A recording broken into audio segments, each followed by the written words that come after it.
Open with a provocative, almost irritating question that creates immediate friction. Do not introduce yourself or the channel. Drop the listener directly into the tension. Suggested angle.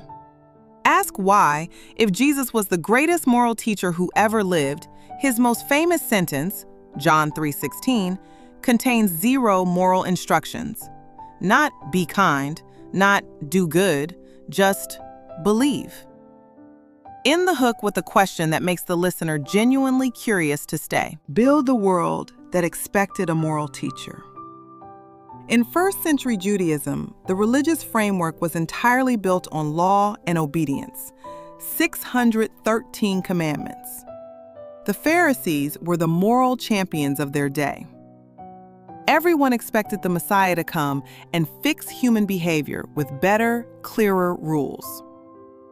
Describe the cultural weight of moral expectation Jesus walked into.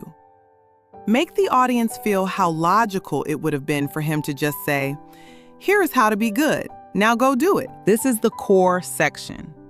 Jesus did not come to upgrade the moral software. He came because the hardware was broken. Introduce Romans 3:23 in Paul's agonizing confession in Romans 7. The man who knows the good, wants the good, and still cannot do the good. This is not weakness. This is the human condition across every culture and every century. Then pivot to Matthew 5:48. Be perfect as your heavenly Father is perfect. Far from being a motivational target, this is Jesus raising the bar to an impossible height, on purpose. Why? Because the goal was never to make people try harder. The goal was to make people realize they need something more than trying. Move from the what to the why. John 3:16 is the answer to a problem, not the starting point of a lecture. Explore what it would have meant for Jesus to simply say, "Be good."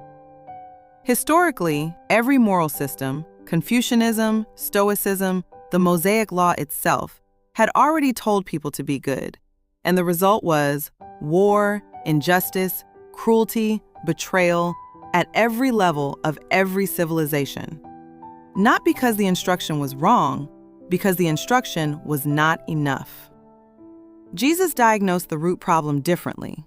It is not that people lack information about goodness, it is that people lack the power and the motivation to live it out consistently.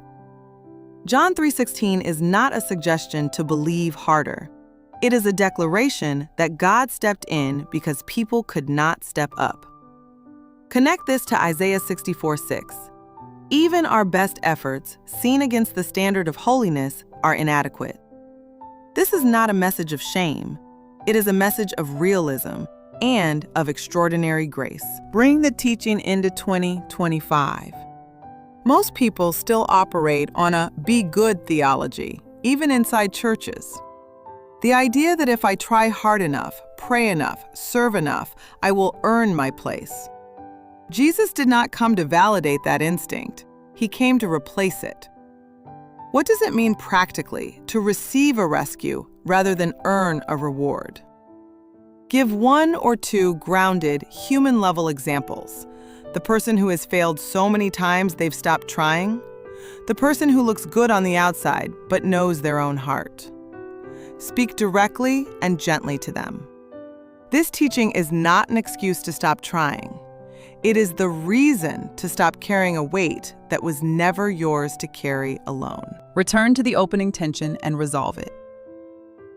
Jesus didn't tell people to be good because he knew something we keep forgetting. Knowing good and doing good are 2 very different things. And the distance between them is exactly where grace lives. End with a sentence that is quotable, memorable, and true to the heart of John 3:16. Optional soft call to action. Invite the listener to reflect or subscribe. Keep it brief, never salesy.